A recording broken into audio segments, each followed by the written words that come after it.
Приготовим кекс в микроволновке за 3 минуты. Для этого нам понадобится одно яйцо, 2 столовые ложки сахара, 4 столовые ложки муки, также разрыхлитель половину чайной ложки, но я смешала соду с уксусом, но лучше использовать именно разрыхлитель. Далее добавляем молоко 4 столовые ложки и растительное масло 3 столовые ложки.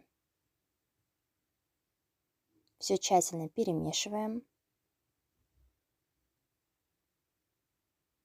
и отправляем тесто в микроволновку на 3 минуты. И вот такой вкусный кекс у нас получился. Приятного аппетита!